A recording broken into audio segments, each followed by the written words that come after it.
In the dynamic world of Hollywood, where careers are often fleeting and fame is notoriously unpredictable, a select few artists manage to create lasting legacies. Among those rare individuals is Kurt Russell, a man whose journey through the entertainment industry spans over 6 decades. From his humble beginnings as a child star under Walt Disney's guidance to his transformation into a gritty action hero and a respected elder statesman of cinema, Russell's story is one of versatility, quiet excellence, and unwavering dedication to his craft and family. Kurt Vogel Russell was born on March 17, 1951, in Springfield, Massachusetts, into a family already deeply rooted in performance. His father, Bing Russell, was a veteran character actor best known for his role in the popular Western series Bonanza, while his mother, Louise Julia Crone, was a dancer. From an early age, Kurt was exposed to the world of lights, cameras, and scripts. However, his childhood passions were not limited to acting. He was equally drawn to the world of sports, particularly baseball, a love that would shape part of his early identity. The Russell family eventually moved to California, where Kurt's acting talents were quickly discovered. By the age of 11, he had made his film debut in It Happened at the World's Fair, 1963, starring alongside none other than Elvis Presley.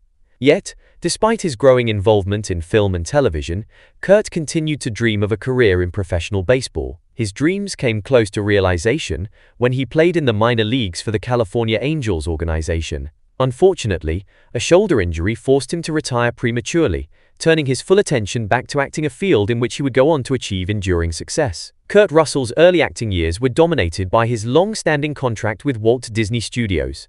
In the 1960s and 1970s, he starred in a series of wholesome, family-friendly films that made him a familiar and beloved face in American households. Titles such as The Computer Wore Tennis Shoes, 1969, Now You See Him, Now You Don't, 1972, and The Strongest Man in the World, 1975, established him as the quintessential all-American boy. His charisma and natural ease in front of the camera made him Disney's top young star during that era. So integral was Russell to the studio's future that Walt Disney's last written words before his death were reportedly Kurt Russell, a remarkable testament to the young actor's significance in Disney's plans. This unique honor would later serve as a symbolic nod to the potential the studio and Walt Disney himself saw in him. Most child stars face a critical challenge in transitioning to adult roles, a transition that Kurt Russell navigated with surprising ease. In 1979, he starred in the made-for-TV biopic Elvis, directed by John Carpenter. Russell's performance as Elvis Presley was widely acclaimed and earned him an Emmy nomination. The film was a turning point in his career, marking the beginning of his evolution into a mature, dramatic actor. This project also sparked a long-term collaboration with John Carpenter, a director with whom Russell would make some of his most iconic films. In Escape from New York, 1981, Russell introduced audiences to Snake Plissken, a cynical, one-eyed anti-hero who would become a cult figure. Their partnership continued with The Thing, 1982, a suspenseful and chilling science fiction horror film, and Big Trouble in Little China, 1986, a genre-bending action comedy that showcased Russell's comedic timing and physical bravado. Through these roles, Russell shed his Disney image and cemented himself as a new kind of Hollywood leading man, tough, complex, and unafraid to take risks. Throughout the 1980s and 1990s, Russell expanded his repertoire to include dramas, romances, thrillers, and action blockbusters. He was praised for his role in Silkwood, 1983, alongside Meryl Streep, where he demonstrated his ability to take on sensitive and nuanced material. In Tequila Sunrise, 1988, Russell shared the screen with Mel Gibson and Michelle Pfeiffer, adding romantic tension to his growing filmography. One of his most iconic roles came in Tombstone, 1993, where he portrayed legendary lawman Wyatt Earp with a steely presence and emotional depth. The film became a classic Western, and Russell's performance is often cited as one of the best depictions of the historical figure. He further impressed audiences in Stargate, 1994, an ambitious sci-fi film, and Executive Decision, 1996, a high-stakes thriller where he played a role typically reserved for more conventional action stars, solidifying his place among Hollywood's elite. Parallel to his professional achievements, Kurt Russell's personal life blossomed through one of Hollywood's most beloved relationships. In 1983, while filming Swing Shift, he began dating actress Goldie Hawn. The two formed a romantic partnership that has lasted for over 4 decades, a rarity in the entertainment industry. Though never legally married, their relationship has served as a model of mutual respect, independence, and family devotion. Together, they raised a blended family that includes Hawn's children, Kate Hudson and Oliver Hudson, and their son Wyatt Russell, who has followed in his father's footsteps as an actor. Kurt's deep bond with his stepchildren, especially Kate and Oliver, who both consider him a father figure, speaks to his character off-screen as a loving, supportive parent and partner. Unlike many of his peers, Kurt Russell has managed to remain relevant and in demand well into the later stages of his career. The 2000s and 2010s saw a remarkable resurgence in his work. He earned praise for portraying hockey coach Herb Brooks in Miracle, 2004, a rousing sports drama that highlighted his ability to inspire and lead on screen. Collaborations with Quentin Tarantino in Death Proof, 2007, and The Hateful Eight, 2015, introduced Russell to a new generation of cinephiles. His role as Ego the Living Planet in Guardians of the Galaxy Volume 2, 2017, brought him into the Marvel Cinematic Universe, further extending his reach and popularity. And in The Christmas Chronicles, 2018, and its sequel, 2020, Russell redefined Santa Claus with a modern twist, charming, witty, and cool. These performances demonstrated his continued relevance and adaptability across genres and generations. Kurt Russell's legacy is not only defined by the diversity of his roles or the longevity of his career, but by his authenticity. He has managed to avoid the excesses of celebrity life, preferring privacy and substance over flash. A talented pilot, he has spent much of his free time flying planes, hunting, and living away from the spotlight. His humility, professionalism, and dedication have made him a favorite among co-stars and directors alike. Moreover, he has never been one to chase awards or headlines. Instead, he has quietly built one of the most respected and consistent careers in American film history. In an era where stardom can be fleeting, Russell stands as a symbol of endurance and evolution. An actor who has grown with the industry, shaped it in subtle but significant ways, and remained beloved every step of the way. Kurt Russell's financial story began long before he became a household name. Born in 1951 to actor Bing Russell and dancer Louise Crone, Kurt grew up surrounded by the entertainment business but also learned the value of hard work and stability. At the age of 11, he began earning as a professional actor, starting with small roles in television and film. One of his earliest appearances was in It Happened at the World's Fair, 1963, where he shared the screen with Elvis Presley, a moment that foreshadowed the iconic career ahead of him.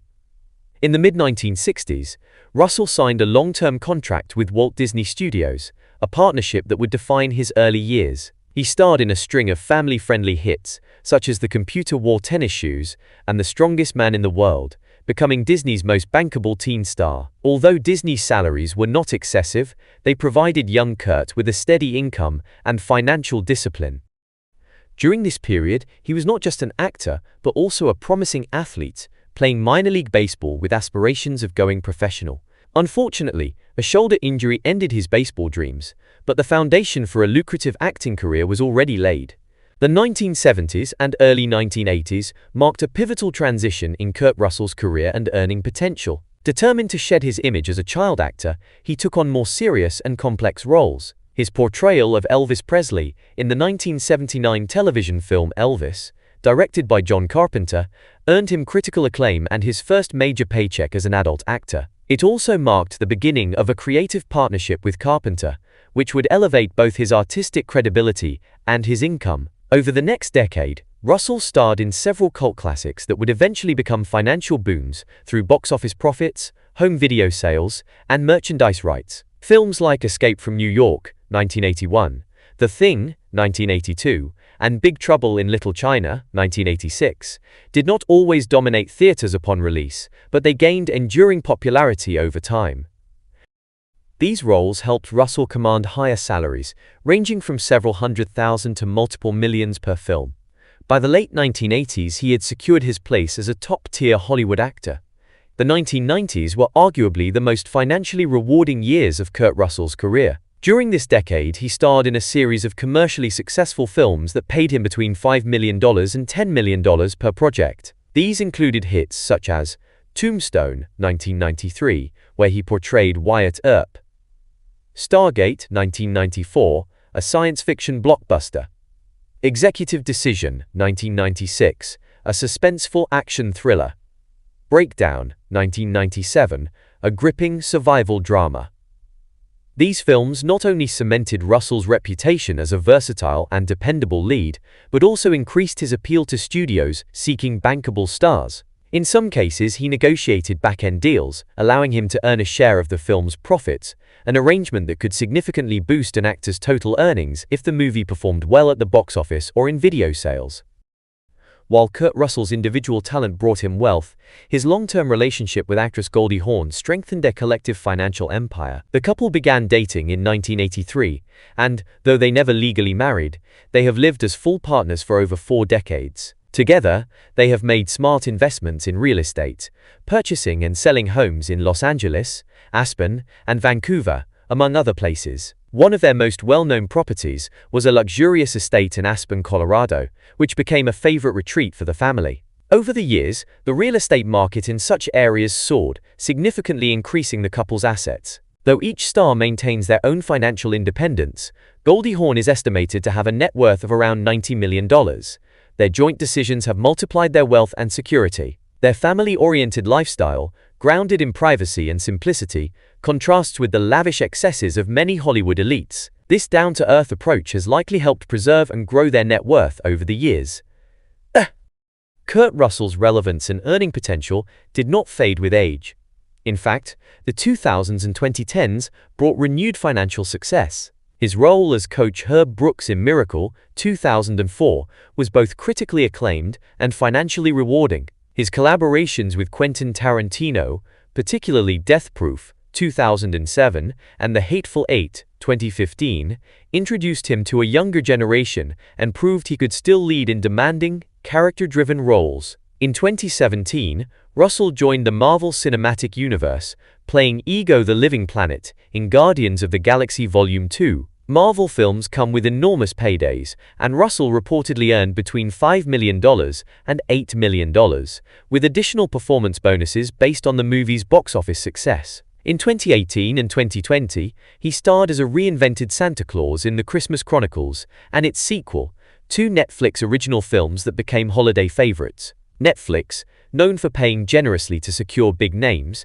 provided Russell with a substantial streaming paycheck, contributing further to his already impressive wealth. Outside of film, Kurt Russell has spent money on what he loves most: aviation, ranching, and the outdoors. He is a licensed pilot and owns multiple aircraft. He has also invested in land and property in rural parts of the US, believing in tangible assets over flashy toys. These investments are less about showing wealth and more about preserving it.